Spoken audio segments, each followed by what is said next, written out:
हम आपको जो बताने जा रहे हैं वो आप उससे हैरान होंगे, क्योंकि पिछले एक हफ्ते से हम आपको लगातार ये कह रहे हैं, बता रहे हैं कि इस समय पूरे देश में एक ही लहर चल रही है और वो है भगवान श्री राम की लहर, जिसमें पूरा की पूरा देश राममय हो चुका है, पूरा देश राम की भक्ति में डूब चुका है। ये हम एक हफ्ते से आपको बता रहे हैं, लेकिन आज आपको हम कुछ और तस्वीरें दिखाना चाहते हैं और आपको यह बताना चाहते हैं कि हमारे देश के लोग हर बार कैसे हमें भी हैरान कर देते हैं। और कई बार हमारे देश में कुछ ऐसी चीजें होती हैं जो चिंता में डालने वाली होती हैं, और आज भी कुछ चिंताजनक खबरें आई हैं। इन तस्वीरों को देखकर आपको यही लगेगा कि ये तस्वीरें शायद किसी ऐसे खिलाड़ी की हैं जिसने भारत के लिए ओलंपिक खेलों में या किसी दूसरी अंतर्राष्ट्रीय प्रतियोगिता में मेडल जीता है, या आपको यह लगेगा कि यह हजारों लोग किसी बहुत बड़े सुपरस्टार को देखने के लिए यहां पर इकट्ठे हुए हैं, और या फिर यह हमारा कोई वीर सैनिक है जिसने शायद अपनी बहादुरी से इस देश के लाखों लोगों की जान बचाई होगी। लेकिन हकीकत क्या है वो हम आपको विस्तार से बताएंगे, लेकिन उससे पहले आप ये देखिए, ये अंदाजा लगाइए कि ये हजारों लोग मुंबई की सड़कों पर आखिर किसके लिए इकट्ठा हुए हैं। जैसे मैंने आपसे प्रश्न किया था, ये तस्वीरें देखकर आपको ऐसा लगेगा जैसे हमारे देश का कोई बहुत बड़ा खिलाड़ी ओलंपिक खेलों में शायद गोल्ड मेडल जीतकर वापस घर लौटा है, या ये कोई बहुत बड़ा सुपरस्टार होगा, या कोई बहुत बड़ा ऐसा वीर सैनिक होगा जिसने हजारों लाखों लोगों की जान बचाई है, और अब इस देश के लोग उसकी वापसी पर उसका जोरदार स्वागत कर रहे हैं। लेकिन पहले देखिए ये तस्वीरें और फिर अंदाजा लगाइए कि ये कौन है।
ये तस्वीरें मुंबई के डोंगरी इलाके की हैं, और इन तस्वीरों में ये हजारों लोग जिस व्यक्ति पर फूलों की बरसात करके जिस व्यक्ति का जबरदस्त स्वागत कर रहे हैं, उसका नाम है मुनव्वर फारूकी।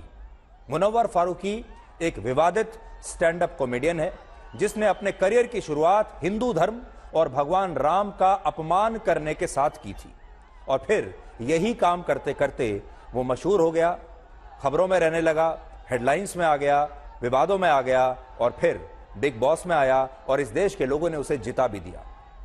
भारत के लोगों ने इसे ही भगवान बना दिया, और अब यह भारत के मशहूर और विवादित रियलिटी शो बिग बॉस का विजेता बन गया है। और इसे जिताने वाले लोग किसी और देश के नहीं हैं, बल्कि हमारे ही देश भारत के लोग हैं, और इनमें से हजारों लाखों दर्शक जिन्होंने इसे वोट दिया है वो हिंदू धर्म को मानने वाले लोग ही हैं। अब सोचिए, कल्पना कीजिए, जिस स्टैंड अप कॉमेडियन को वर्ष 2021 में हिंदू धर्म और भगवान श्री राम का अपमान करने के लिए मध्य प्रदेश की पुलिस ने गिरफ्तार किया था, उस अपमान को भारत के लोग सिर्फ 3 वर्षों में भूल गए, और मुनव्वर फारूकी को लाखों लोगों ने अपना वोट देकर उसे रियलिटी शो बिग बॉस का विनर बना दिया।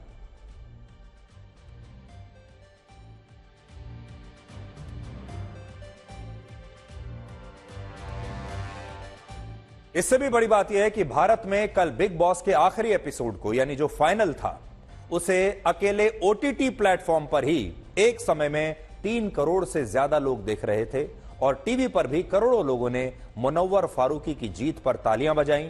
लेकिन इस दौरान हमारे देश के लोग ये भूल गए कि ये वही स्टैंड अप कॉमेडियन है जिसने न सिर्फ भगवान राम का अपमान किया था बल्कि सीता जी के लिए भी अपशब्दों का इस्तेमाल किया था।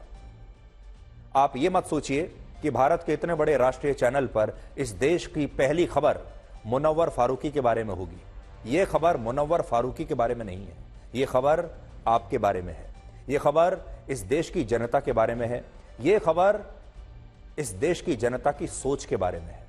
हमारे देश के लोग क्या सोचते हैं, कैसे व्यवहार करते हैं, अपना वोट किसे देते हैं, ये उनके बारे में है। और मैं चाहूंगा कि मैं आपको बार बार वो तस्वीरें दिखाऊं, वो वीडियो दिखाता चलूं, जिससे आपको यह पता चलेगा कि देखिए हमारे देश के जो युवा हैं वो किस कदर इस स्टैंड अप कॉमेडियन के लिए पागल हुए जा रहे हैं।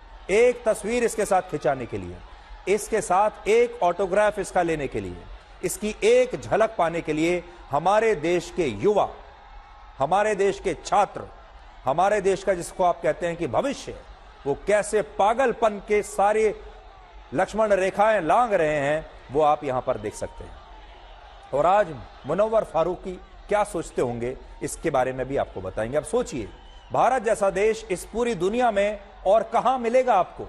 ऐसे लोग और कहां मिलेंगे जहां बहुसंख्यक हिंदुओं और भगवान श्री राम का अपमान करने वालों को भी इतना प्यार मिलता है, इतना दुलार मिलता है कि वो रातों रात ऐसा स्टैंड अप कॉमेडियन रातों रात सुपरस्टार बन जाता है। लोग उसके पीछे पागल हो जाते हैं, लेकिन फिर भी एक खास वर्ग के लोग भारत के लोगों को आज भी असहनशील कहते हैं और हिंदुओं को कट्टर बताने की कोशिश करते हैं। यह भारत है जिसे बहुत सारे लोग कहते हैं कि भारत में अल्पसंख्यक खतरे में आ गए हैं। बार बार दुनिया के हर प्लेटफॉर्म पर यह कहा जाता है कि भारत में अल्पसंख्यक खतरे में आ गए हैं। राम मंदिर अभी बना, उसके बाद भी दुनिया भर के मीडिया ने कहा कि वहां तो अब अल्पसंख्यक खतरे में आ गए हैं क्योंकि वहां पर तो मंदिर की राजनीति चल रही है। इस मंदिर की राजनीति वाले देश में, इस राम मंदिर वाले देश में आप देखिए, और यह भी कब, जब राम मंदिर का उद्घाटन हुए एक हफ्ता ही हुआ है, एक हफ्ते से भी कम का समय हुआ है, उस समय हमारे देश के लोगों ने बताया है कि वो क्या सोचते हैं और वो कितने सहनशील हैं, कितने बड़े दिल वाले हैं और वो कितने बड़े धर्मनिरपेक्ष हैं। कट्टरवाद क्या होता है वो आप इस बात से समझिए कि फ्रांस में पैगंबर मोहम्मद का चित्र दिखाने पर सैमुअल पैटी नाम के एक स्कूल टीचर की सिर तन से जुदा करके हत्या कर दी गई थी। सलमान रुश्दी जो बहुत मशहूर राइटर हैं, उनकी एक पुस्तक में पैगंबर मोहम्मद साहब पर एक टिप्पणी करने के लिए एक लड़के ने वर्ष 2022 में चाकू से उन पर जानलेवा हमला कर दिया था। बड़ी मुश्किल से उनकी जान बची है, कई महीनों अस्पताल में रहे।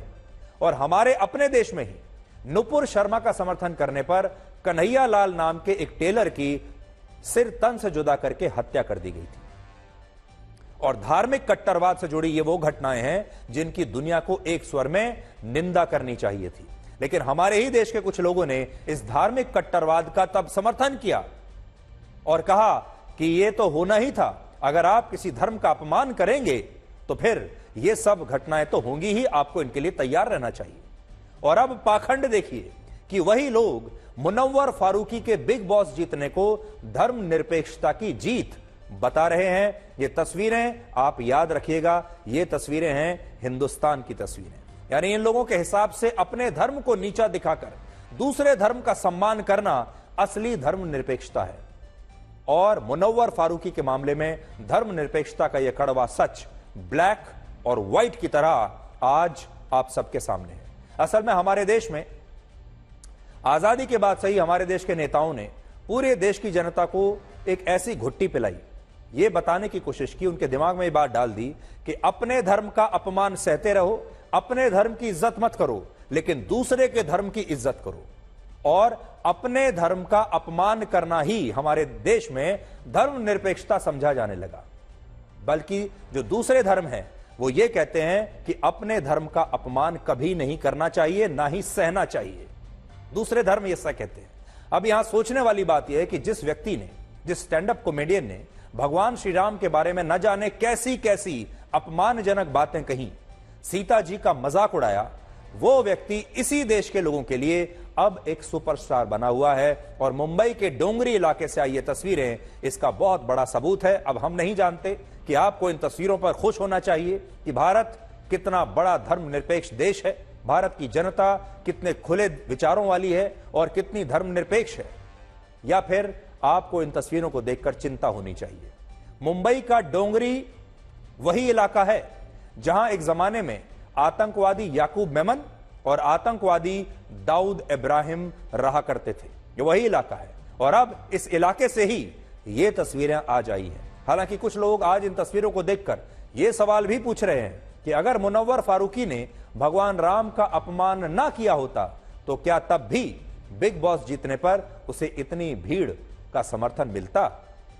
आज मुनव्वर फारूकी भी यही सोच रहे होंगे अपने बारे में कि देखिए भगवान राम का और सनातन धर्म का अपमान करने का कितना बड़ा फायदा उन्हें मिला है।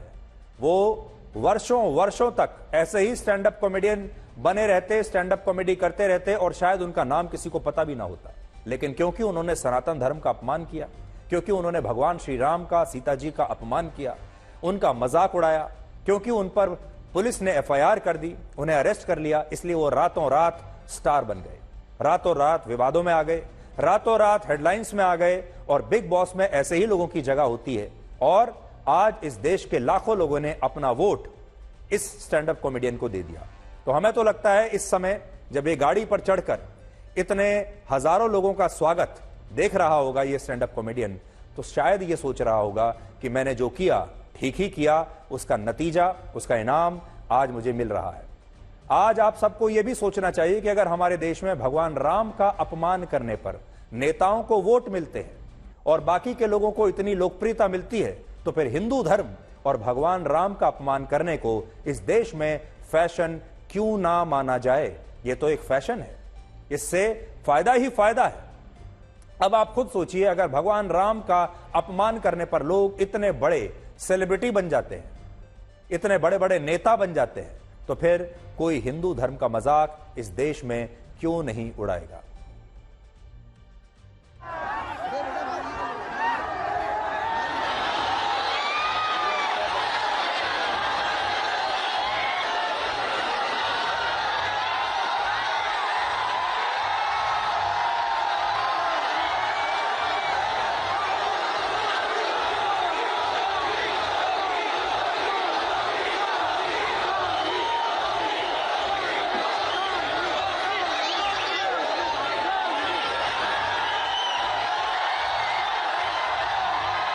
आई एम वेरी हैप्पी। लोगों को टनल तक छोड़ के आने में मेरी जितना योगदान मुझे नहीं लगता जितना था, जितना टनल से सबसे आखिर में बाहर निकालने के लिए मेरे फैंस का था। तो मैं बहुत ज़्यादा खुश हूँ और ये जो प्यार मुझे मिल रहा है और जो मैं बाहर आके फील कर पा रहा हूँ, आई एम वेरी थैंकफुल। इस तरह के फैंस नसीब वालों को मिलते हैं और मुनव्वर नसीब वाला है। ये भारत की जनता के चरित्र पर खबर है। भारत में कैसे बदलाव आ रहे हैं ये उस पर है, और ये हमारी टिप्पणी इस बात पर है कि अभी 22 जनवरी को 500 वर्ष के इंतजार के बाद भगवान श्री राम के भव्य मंदिर में प्राण प्रतिष्ठा की गई है। और हमारे देश में हम तो यही मानते थे कि भगवान श्री राम की लहर चल रही है पूरे देश में। पूरे देश के जो करोड़ों लोग हैं राम भक्ति में डूबे हुए हैं। लेकिन जब वो राम भक्ति में डूबे हुए थे तो इस भक्ति में डूबते डूबते वो रियलिटी शोज भी देख रहे थे, वो टीवी भी देख रहे थे, और रियलिटी शो में फारूकी साहब के लिए लगातार वोटिंग भी कर रहे थे। और ये देश कितना महान है, यहाँ पर राम भक्त भी सरवाइव कर रहे हैं, वो भी खुश हैं, और भगवान राम का अपमान करने वाले को वोट देने वाले लोग भी इस देश के उतने ही नागरिक हैं, उनके पास भी एक ही वोट देने का अधिकार है और वो भी खुश हैं। इसलिए आज आपको फक्र होना चाहिए कि आप भारत जैसे देश में रहते हैं। ये तो हमने आपको एक रंग दिखाया, क्योंकि हमारे तो शो का नाम ही ब्लैक एंड व्हाइट है। हर तस्वीर के दो रंग हम आपको दिखाते हैं, ब्लैक और व्हाइट। अब दूसरा रंग देखिए। अब आप ये देखिए कि जब भगवान श्री राम का अपमान करने वाला एक मुस्लिम stand up comedian Bigg Boss जीत जाता है और उसे हमारे देश के लाखों लोग वोट देते हैं अपना, तो इसे धर्मनिरपेक्षता की जीत बताया जाता है, तालियां बजाई जाती हैं। लेकिन दूसरी तरफ जब एक मुस्लिम धार्मिक नेता धर्मनिरपेक्षता के लिए इस देश में सौहार्द फैलाने के लिए, हिंदू और मुसलमानों के बीच दोस्ती और प्यार कायम करने के लिए रामलला की प्राण प्रतिष्ठा के कार्यक्रम में हिस्सा लेता है और भाईचारे का असली पैगाम राम मंदिर में जाकर देता है, तो उस मुस्लिम धार्मिक नेता के खिलाफ फतवा जारी हो जाता है और उससे कहा जाता है कि आप माफी मांगिए, क्योंकि आप एक इमाम होने के नाते कैसे राम मंदिर के उद्घाटन समारोह में गए। ऑल इंडिया इमाम ऑर्गेनाइजेशन के प्रमुख इमाम उमर अहमद इलियासी के खिलाफ इसलिए फतवा जारी हुआ है क्योंकि वो भगवान श्री राम की प्राण प्रतिष्ठा के कार्यक्रम में शामिल हुए और प्रधानमंत्री मोदी ने इसके लिए उन्हें धन्यवाद भी दिया था। और यह धर्मनिरपेक्ष भारत की असली और बेहद खूबसूरत तस्वीर थी। यह तस्वीर हम आपको भी दिखा रहे हैं। देखिए, उस दिन वहां बड़ी संख्या में साधु संत मौजूद थे, राम भक्त मौजूद थे, लेकिन उन्हीं के बीच में इमाम साहब भी गए थे। और इससे बढ़िया खूबसूरत तस्वीर और क्या हो सकती है। उन्होंने राम मंदिर के अंदर जाकर भगवान श्री राम के दर्शन भी किए, लेकिन राम मंदिर जाने के लिए इस संगठन के इमाम के खिलाफ फतवा जारी हो गया और इस फतवे में अब मुस्लिम समुदाय से उनका बहिष्कार करने की अपील की गई है कि इनका बहिष्कार कर दिया जाए। इमाम उमर अहमद इलियासी का बहिष्कार होना चाहिए, उन्हें माफी मांगनी चाहिए और जो उन्होंने ये काम किया है राम मंदिर में जाने का, ये इस्लाम के खिलाफ है। वैसे तो मुझे 22 जनवरी की शाम से ही तमाम मेरे नंबर्स पर अलग अलग जगहों से मुझे धमकियां आने लगी, मेरे खिलाफ नफरत अंगेज माहौल बनाने लगे, मेरे खिलाफ उन्होंने जो अब शब्द जो कहने के होते हैं वो कहे। तो लास्ट में कल रात को ही एक फतवा जारी हुआ है। एक बिंदु उनका ये है कि आप प्राण प्रतिष्ठा में क्यों गए, आप चीफ इमाम हैं, आपको जाने का अधिकार ही नहीं है, आप इसलिए आप पर कुफ्र का फतवा जारी होता है। दूसरा बिंदु उन्होंने ये दिया है कि आपने इंसानियत को धर्म से ऊपर कर दिया है, ये आपका गुनाह है, इसलिए आप पर फतवा जारी होता है। मेरा ये दोष है कि मैं अपने देश से प्रेम करता हूँ, मेरा इसलिए विरोध कर रहे हैं, तो मुझे लगता है कि शायद उनको पाकिस्तान चला जाना चाहिए। सो भारत के चीफ इमाम ने राष्ट्रवाद की बात की, भारत की बात की, हिंदू और मुसलमान की एकता की बात की, भगवान श्री राम की बात की और यह सोचकर कि उनके भगवान श्री राम के मंदिर में जाकर प्राण प्रतिष्ठा के कार्यक्रम में शामिल होने से हिंदू और मुसलमानों के बीच दोस्ती कायम होगी, प्यार का रिश्ता कायम होगा, यह सोचकर ये वहां गए थे। और अब आप सोचिए, इनके अपने ही धर्म के लोगों ने, इनके अपने ही धर्म वालों ने इनके खिलाफ फतवा जारी कर दिया। कहा जा रहा है कि इनको इनके पद से हटाया जाए और इन्हें माफी मांगनी चाहिए। अब आप सोचिए, असली धर्मनिरपेक्षता आपको कहां दिखाई देती है। और जैसा मैंने आपको शुरुआत में कहा, हमारे देश में जो बहुसंख्यक हिंदू हैं, उनके दिमाग में एक बात डाल दी गई कि अपने धर्म का अपमान करना और दूसरे धर्म के लिए तालियां बजाना, दूसरे धर्म का रास्ता साफ करना, यही सच्ची धर्मनिरपेक्षता है। बल्कि जो दूसरे धर्म है वो ये कहते हैं कि सबसे पहले अपने धर्म के साथ खड़ा होना आपका कर्तव्य है, अपने धर्म का अपमान आप नहीं सहेंगे, सबसे पहले आपको अपने धर्म पर गर्व होना चाहिए।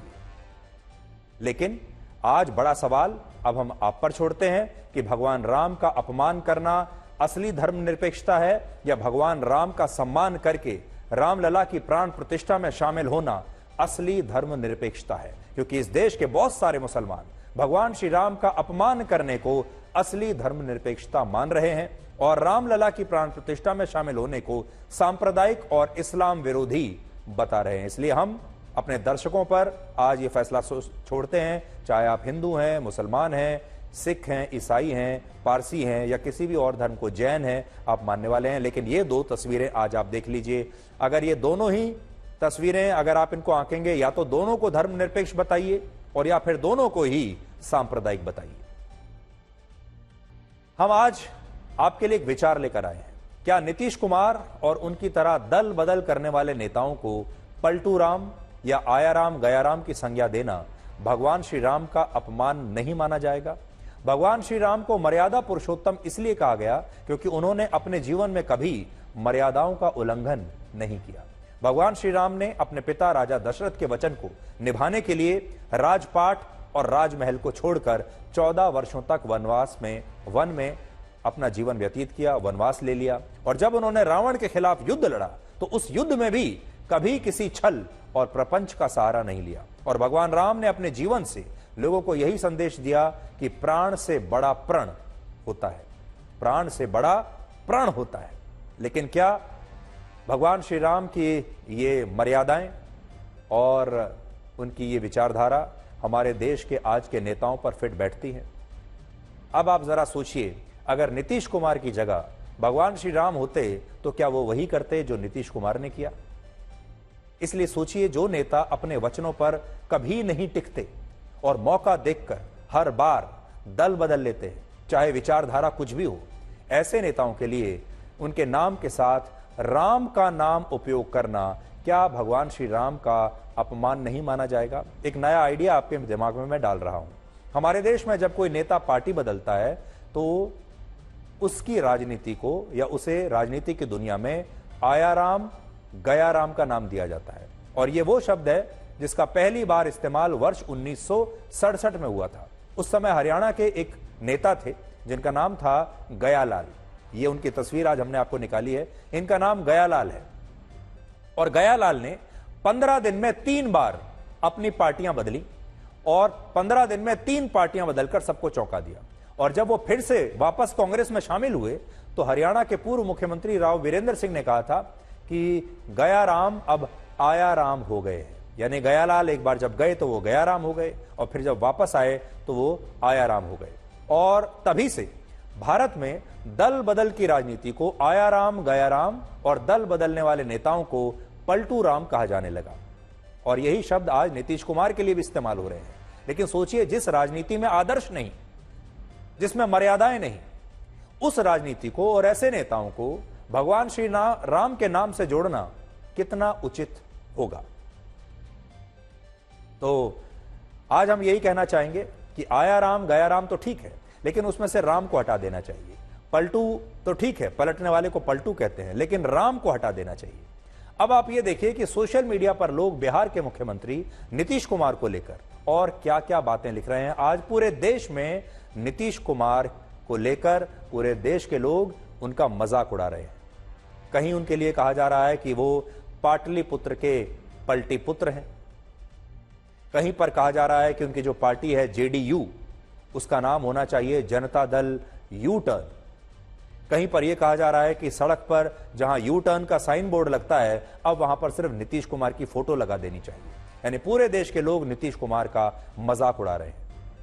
सबसे पहली बात तो लोग ये पूछ रहे हैं कि जब वर्ष 2000 से 2024 के बीच बिहार में विधानसभा के कुल 5 बार चुनाव हुए तो नीतीश कुमार इस दौरान 9 बार राज्य के मुख्यमंत्री कैसे बने? तो देखिए, 2000 से 2024 तक बिहार में 5 बार विधानसभा के चुनाव हुए हैं, लेकिन नीतीश बाबू ने 9 बार मुख्यमंत्री की शपथ ली है। दूसरी बात लोग ये पूछ रहे हैं कि नीतीश कुमार की पार्टी जेडीयू के नाम में यू का मतलब अब यू टर्न से होना चाहिए, जिसमें नीतीश कुमार ने अब पीएचडी कर ली है। और लोग ये भी कह रहे हैं कि अब देश में सड़कों पर यू टर्न के सभी साइन बोर्ड्स पर नीतीश कुमार की तस्वीर होनी चाहिए। लोग अपने आप समझ जाएंगे कि आगे से यू टर्न लेना है। और लोग ये भी कह रहे हैं कि जिस तरह योगा में चक्रासन होता है, उसी तरह राजनीति में अब पलटी मारने के लिए नीतीश कुमार ने नीतीश आसन का आविष्कार किया। यह नया आसन है नीतीश आसन, जिसकी मदद से वो बहुमत न होने के बाद भी 9 बार बिहार के मुख्यमंत्री पद की शपथ ले चुके हैं। सोचिए, नीतीश कुमार की पार्टी को आज तक कभी चुनावों में एक बार भी बहुमत नहीं मिला, लेकिन इसके बावजूद वो 9 बार बिहार के मुख्यमंत्री बने और अभी वो बिहार में सबसे ज्यादा समय तक मुख्यमंत्री के पद पर रहने वाले नेता बन गए हैं। यह नया रिकॉर्ड है। नीतीश कुमार लगभग 17 वर्षों से बिहार के मुख्यमंत्री हैं और इस मामले में कोई भी पूर्व मुख्यमंत्री उनके आसपास भी नहीं है। नीतीश कुमार के बाद कांग्रेस के नेता श्री कृष्ण सिंह 3199 दिनों तक मुख्यमंत्री रहे। राबड़ी देवी 2746 दिन, उनके पति लालू यादव 2693 दिन, कर्पूरी ठाकुर सिर्फ 828 दिनों तक बिहार के मुख्यमंत्री रहे। सबका ब्रेकअप मैं और बड़ी स्क्रीन पर आपको दिखाता हूं। आप देखिए, आप अच्छी तरह से देख पाएंगे। मैं बड़ी स्क्रीन करता हूं, मैं बीच में से हट जाता हूं और फिर आप देखिएगा कि बिहार में सबसे ज्यादा समय तक मुख्यमंत्री रहने वाले कौन से हैं। देखिए, नीतीश कुमार 6,360 दिन, श्री कृष्णा सिंह 3,199 दिन, फिर राबड़ी देवी, लालू यादव, जगन्नाथ मिश्रा, केबी सहाय, बिंदेश्वर दुबे, और सबसे आप हैरान हो जाएंगे इस बात पर कि कर्पूरी ठाकुर सिर्फ 828 दिन मुख्यमंत्री रह पाए हैं। आज आजादी के 75 वर्षों के बाद भी बिहार अगर पिछड़ा हुआ है तो इसके लिए यही सारे नेता जिम्मेदार हैं जिनकी अभी मैंने तस्वीर दिखाई। फिर से आपको दिखाते हैं। बिहार के लोग अगर आज हमें देख रहे हैं और वो सोचते हैं कि बिहार में उतना विकास क्यों नहीं हुआ जितना बाकी देश में हुआ, बिहार में उतनी सुविधाएं और उतना विकास क्यों नहीं है, वैसी सड़कें क्यों नहीं है जैसी बाकी राज्यों में है, तो उन्हें इन चेहरों पर ध्यान देना चाहिए। शुरुआत से लेकर अब तक इन चेहरों को आपको देखना चाहिए, क्योंकि यही लोग जिम्मेदार हैं जिसकी वजह से आज बिहार के लोगों की ये स्थिति बनी हुई है। और जिसने जितने दिन शासन किया उसकी जिम्मेदारी उतनी है, जिसने जितना ज्यादा शासन किया उसकी जिम्मेदारी उतनी बड़ी है। उस हिसाब से अगर आप देखें तो नीतीश कुमार की जिम्मेदारी सबसे ज्यादा है, और फिर लालू यादव के परिवार की जिम्मेदारी आती है। लालू यादव और राबड़ी देवी ने मिलकर जितने दिन, लगभग 5,000 से ज्यादा दिन, 5500 दिनों के आसपास उन्होंने शासन किया है, फिर इनकी जिम्मेदारी आती है। तो आज बिहार की जनता को यह तय करना है। नीतीश कुमार किसी कंपनी के उस कर्मचारी की तरह हैं जो अपनी नौकरी यानी अपनी कुर्सी से तो प्यार करता है लेकिन अपनी कंपनी से शायद प्यार नहीं करता। और इसीलिए आज बहुत सारे लोग ये कह रहे हैं कि नौकरी पेशा लोगों को नीतीश कुमार से ये सबक लेना चाहिए कि जब तक दूसरी कंपनी का ऑफर लेटर हाथ में ना हो तब तक पहली कंपनी से रिजाइन मत करो। और नीतीश कुमार एक ऐसे नेता हैं जिनकी जेब में हमेशा अगली नौकरी का ऑफर लेटर हमेशा रहता है, और अगर एक बार दूसरी कंपनी का ऑफर लेटर स्वीकार कर लो तो पहली कंपनी कितना भी इंक्रीमेंट, प्रमोशन या लालच दे, फिर रुको मत, क्योंकि एक बार इस्तीफा देने के बाद आप कंपनी के मैनेजमेंट की नजरों में आ चुके होते हैं, और भले ही आप रुक भी जाएं, कंपनी आपका रिप्लेसमेंट उसी समय से ढूंढने लगती है। और ये बातें आज भारत के नौकरी पेशा लोग नीतीश कुमार से सीख सकते हैं। तो एक बार नीतीश कुमार अगर इस्तीफा दे देते हैं, एक बार वो कुछ ठान लेते हैं, तो फिर वो अपनी भी नहीं सुनते। अब हम आपको यह बताते हैं कि इंडिया गठबंधन से नीतीश कुमार के ब्रेकअप की इनसाइड स्टोरी क्या है, आप सब लोग बहुत जानना चाहते होंगे। सूत्रों से हमें यह पता चला कि नीतीश कुमार विपक्ष के इंडिया गठबंधन के संयोजक बनना चाहते थे, या यह कह लीजिए कि प्रधानमंत्री पद के उम्मीदवार बनना चाहते थे, लेकिन राहुल गांधी इसके लिए तैयार नहीं थे और उन्होंने कहा था कि वो ममता बनर्जी से चर्चा करके इसके बारे में बताएंगे। जिसके बाद नीतीश कुमार नाराज हो गए और उन्होंने गुस्से में कहा कि उन्हें कुछ नहीं बनना, आप लालू यादव को संयोजक बना दीजिए। यह नाराजगी 13 जनवरी को तब और बढ़ गई जब बिहार में सीट शेयरिंग को लेकर इंडिया गठबंधन के नेताओं ने एक वर्चुअल बैठक की, और इस बैठक में जब सीट शेयरिंग के फॉर्मूले से नीतीश कुमार संतुष्ट नहीं हुए तो उन्होंने इंडिया गठबंधन को छोड़कर बीजेपी में शामिल होने का फैसला ले लिया, और ऐसा करके पूरे देश को चौंका भी दिया, क्योंकि नीतीश कुमार कहते थे कि मर जाएंगे लेकिन बीजेपी के साथ नहीं जाएंगे। तो फिर अब क्यों चले गए? बीजेपी ने भी पूरे देश को हैरान किया है, लेकिन वो हम बताएंगे आपको कि क्यों हैरान किया है। लेकिन उससे पहले आप नीतीश कुमार की कहानी सुन लीजिए। असल में नीतीश कुमार ने एक बहुत बड़ा सपना देख लिया, और वो सपना उनकी राजनीतिक हैसियत से बड़ा सपना था। सपना क्या था? सपना था अगली बार प्रधानमंत्री बनने का सपना। वो पूरा कैसे होता? वो पूरा तब होता जब इंडिया गठबंधन एक बहुत बड़ा विशाल रूप लेता और इंडिया गठबंधन में वो नंबर 1 नेता बन जाते, इंडिया गठबंधन के संयोजक बन जाते। इसलिए आप याद कीजिए 1-1.5 साल पहले से उन्होंने ये कोशिशें शुरू कर दी थी, और वो अपने आप को ऐसे प्रोजेक्ट करते थे जैसे वही इस पूरे इंडिया गठबंधन के संयोजक हैं। और उनकी नजर थी कि अगर ये गठबंधन की जो गोटियां हैं वो फिट बैठ जाएं तो मैं प्रधानमंत्री बन सकता हूं।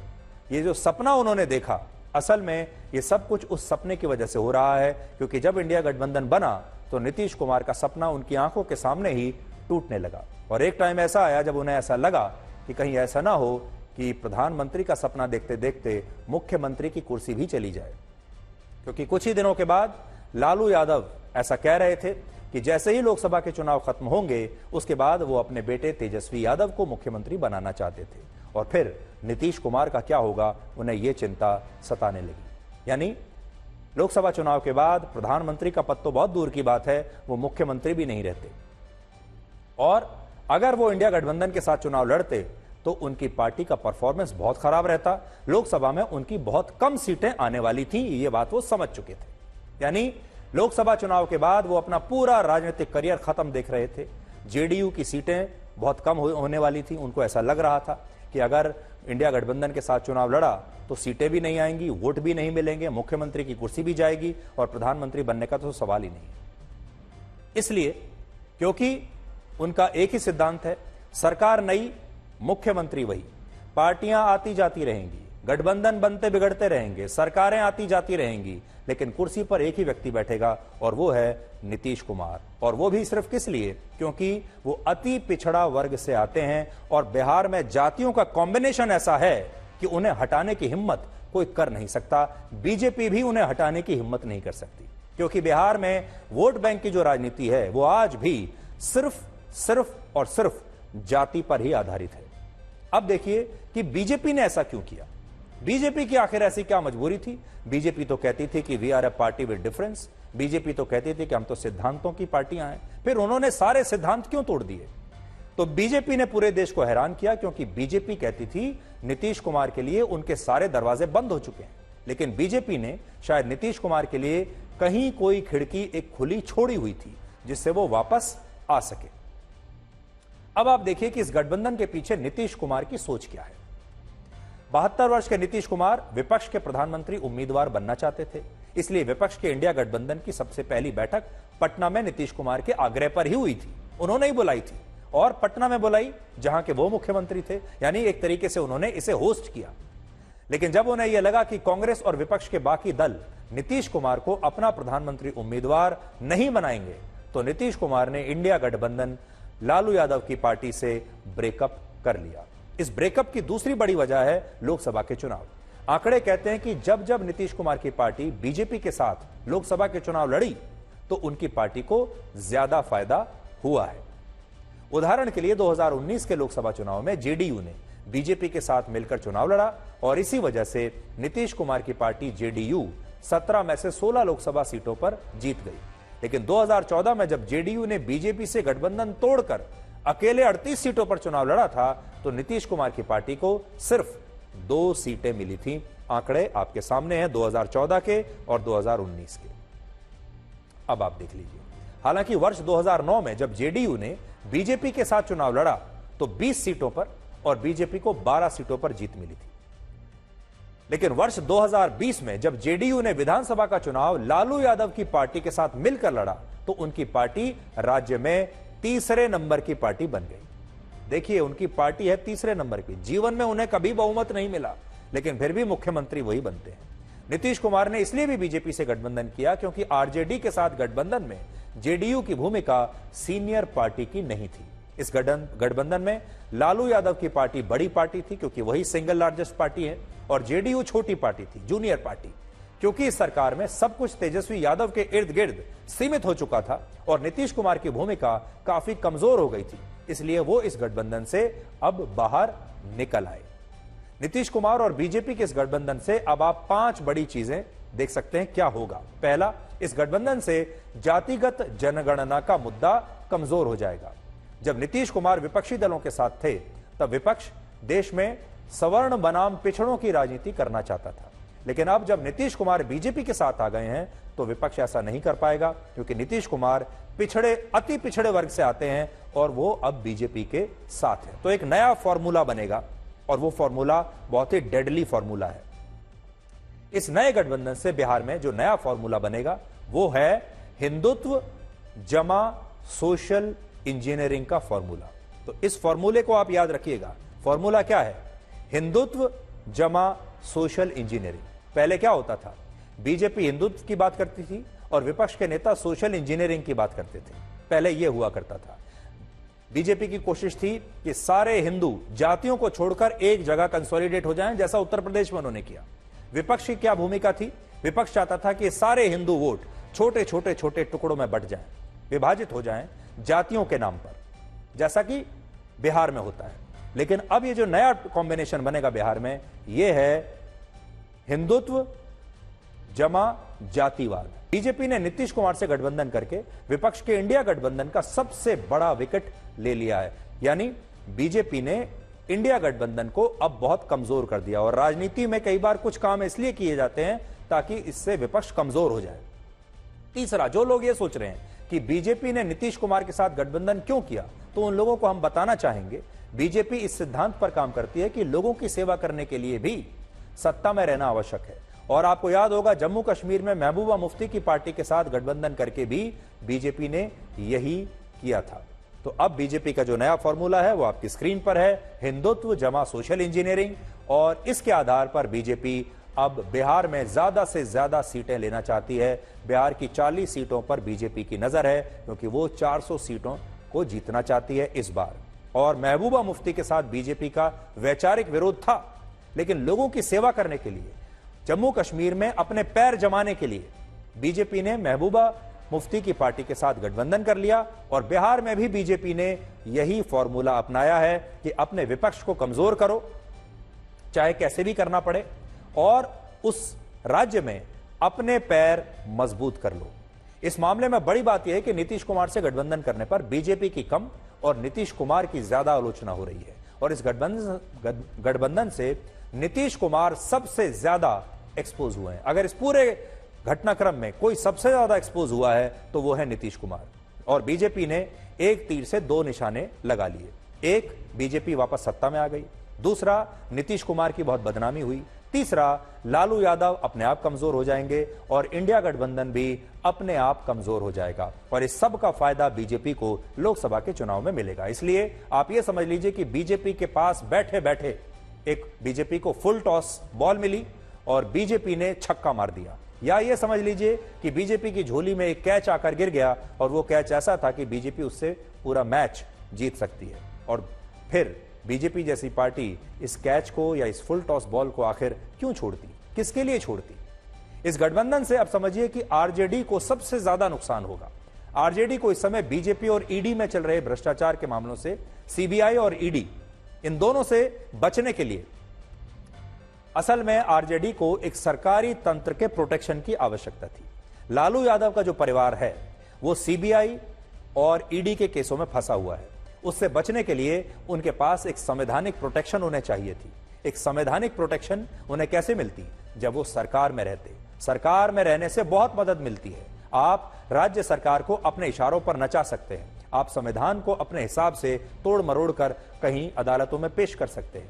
इसलिए लालू यादव के लिए बिहार की सरकार में रहना बहुत आवश्यक था। लेकिन अब यह प्रोटेक्शन, ये गठबंधन टूटने से लालू यादव और उनके परिवार की परेशानियां बढ़ेंगी। और आज लालू यादव ईडी के सामने पेश भी हुए और तेजस्वी यादव कल नौकरी के बदले जमीन घोटाले में ईडी के सामने पेश होंगे। यानी आज लालू की पेशी थी, कल तेजस्वी की पेशी होगी। हालांकि अगर नीतीश कुमार के साथ आरजेडी का गठबंधन बरकरार रहता है तो सरकार में रहने की वजह से लालू यादव के परिवार को यह संवैधानिक सुरक्षा मिलती रहती। लेकिन ये जो सुरक्षा का घेरा है, सुरक्षा कवच, वो अब उनसे छिन चुका है।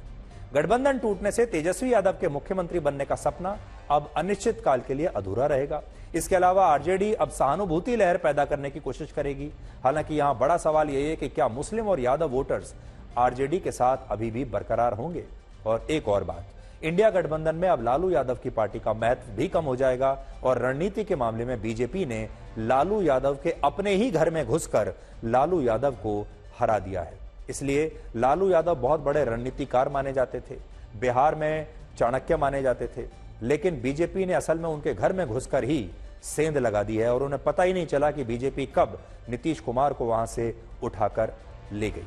इसलिए अगर आप कहेंगे तो इसमें आप नुकसान किसका है? लॉन्ग टर्म नुकसान तो नीतीश कुमार का भी है, क्योंकि उन्होंने अपनी विश्वसनीयता खो दी है। बीजेपी के साथ रहकर हो सकता है 2-2.5 साल वो मुख्यमंत्री की कुर्सी पर बैठे रहें, इससे ज्यादा कुछ नहीं होगा, बस इतना ही होगा। इसलिए नीतीश कुमार की विश्वसनीयता चली गई, लालू यादव की सारी ताकत चली गई। और इंडिया गठबंधन के बारे में तो हम आपको यही कहना चाहेंगे कि जब से प्राण प्रतिष्ठा हुई है राम मंदिर में, उसी दिन से लेकर अब तक इंडिया गठबंधन के प्राण धीरे धीरे करके निकलते जा रहे हैं। तो प्राण प्रतिष्ठा के बाद से ही इंडिया गठबंधन के प्राण निकल रहे हैं। पहले ममता बनर्जी ने कहा कि वो अकेले चुनाव लड़ेंगी, फिर आम आदमी पार्टी ने कहा कि पंजाब में एक भी सीट नहीं देंगे कांग्रेस को। उसके बाद नीतीश कुमार जाकर बीजेपी की गोदी में बैठ गए और अब उत्तर प्रदेश में भी अखिलेश यादव ये कहते हैं कि वो 11 से ज्यादा सीटें कांग्रेस के लिए नहीं देंगे। तो देखिए कैसे धीरे धीरे अब इंडिया गठबंधन के प्राण निकल रहे हैं। तो इसमें असल में सबको ही नुकसान है, एक को छोड़कर, और वो है बीजेपी। बीजेपी का इसमें फायदा ही फायदा है।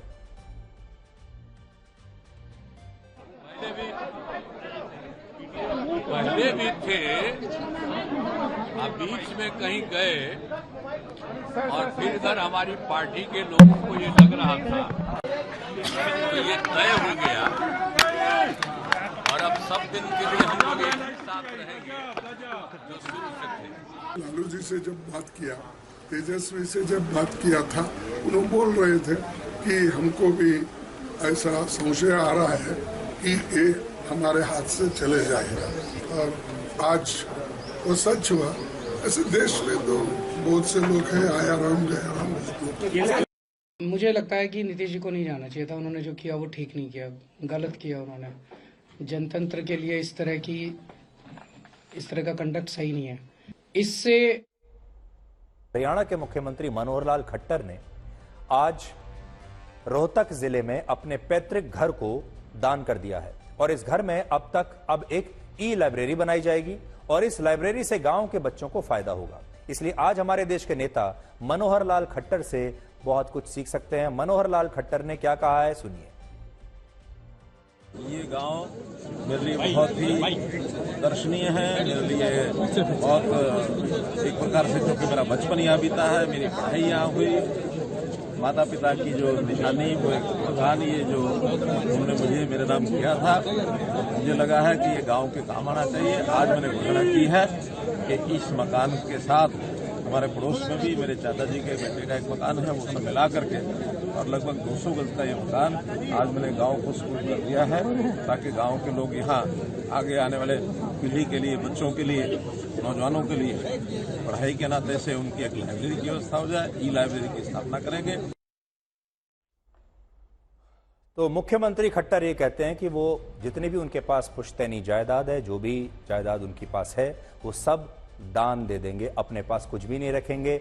और शायद वो समझ गए होंगे कि उनके बाद हो सकता है उनका परिवार इसी जायदाद पर लड़ाई झगड़ा करे, जो भी छोटी मोटी जायदाद उनके पास है। इसलिए उन्होंने इस जायदाद को अभी से दान देने का फैसला किया है। हमारे देश में कितने ऐसे मुख्यमंत्री होंगे जो ये काम कर सकते हैं। हम आपको प्रधानमंत्री मोदी की क्लास में लेकर चलेंगे, जिसमें उन्होंने देश के छात्रों के साथ परीक्षा पर चर्चा की है, और सबसे खास बात उन्होंने ये कही, छात्रों को सोशल मीडिया पर रील से दूर रहने की सलाह दी है। और इस संवाद से प्रतिदिन 7 घंटे मोबाइल फोन चलाने वाले हमारे देश के युवा और उनके माता पिता बहुत कुछ सीख सकते हैं। अब आप ये संवाद सुनिए। मोदी जी का परीक्षा पे चर्चा 2024 में हार्दिक स्वागत।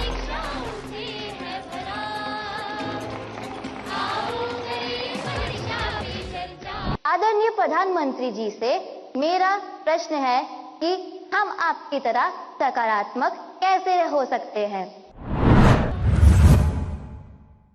किसी भी प्रकार के प्रेशर को झेलने के लिए सामर्थ्यवान बनाना चाहिए, रोते बैठना नहीं चाहिए। मान के चलना चाहिए कि जीवन में आता रहता है, दबाव बनता रहता है, तो खुद को तैयार करना पड़ता है। दबाव को हमने अपने तरीके से मन से एक बार इस स्थिति से जीतना है, ये तो संकल्प करना होता है। कभी कभी तो मैंने देखा है कि जो मां बाप अपने जीवन में ज्यादा सफल नहीं हुए हैं, जिनको अपने पराक्रम, अपनी सफलताएं, अपनी सिद्धियों के विषय में दुनिया को कुछ कहने को नहीं है, बताने को नहीं है, तो वे अपने बच्चों का रिपोर्ट कार्ड ही अपना विजिटिंग कार्ड बना देते हैं। किसी को मिलेंगे, अपने बच्चे की कथा सुनाएंगे।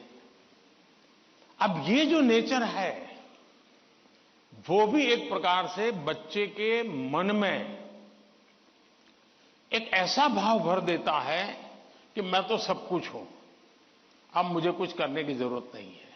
वो भी बहुत नुकसान करता है।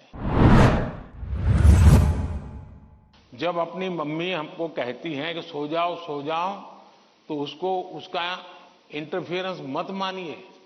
ज्यादातर स्टूडेंट का ईगो इतना हर्ट हो जाता है कि तुम कौन होती हो, सो जाओ और मुझे कल एग्जाम देनी है, मैं सोऊंगा नहीं सोऊंगा, तुम्हें क्या लेना। ऐसा करते हैं ना घर में।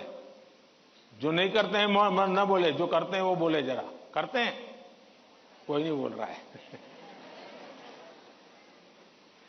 लेकिन ये पक्का है कि नींद के विषय में भी अगर एक बार रील पर चढ़ गए, एक के बाद एक रील देखते गए, छुपाना चाहते हो ना, कितना समय बीत गया पता नहीं, कितनी नींद खराब हो गई पता नहीं, क्या निकाला, पहला रील देखा था याद करो जरा, याद भी नहीं है, ऐसे ही देख रहे हैं। ऐसे हम नींद को बहुत कम आंकते हैं। आज आधुनिक हेल्थ साइंस जो है वो नींद को बहुत तवज्जो देता है। तो प्रधानमंत्री मोदी ने आज छात्रों के लिए, युवाओं के लिए वही बात कही जो हम लगातार ब्लैक एंड व्हाइट में भी आपसे कहते आ रहे हैं, क्योंकि भारत के जो युवा हैं वो शायद पूरी दुनिया में अपने सबसे ज्यादा समय रील्स बनाने में और रील्स देखने में खर्च करते हैं, और ये अच्छी आदत नहीं है। और प्रधानमंत्री मोदी ने भी आज आपको वही कहा है कि रील्स से बचकर रहिए और अपनी नींद पर ध्यान दीजिए। अगर आपके पास समय आपको मिलता ही है तो रील्स देखने में और बनाने में उसे बर्बाद मत कीजिए, बल्कि अपनी अच्छी नींद लीजिए, ताकि जब आप उठें तो आप फ्रेश रहें और शक्ति से भरपूर रहें, और फिर अपने काम में और अपनी पढ़ाई में उस शक्ति को लगाइए। भरोसा एक स्टिकर की तरह होता है, एक बार उखड़ने के बाद दोबारा पहले जैसा नहीं चिपकता।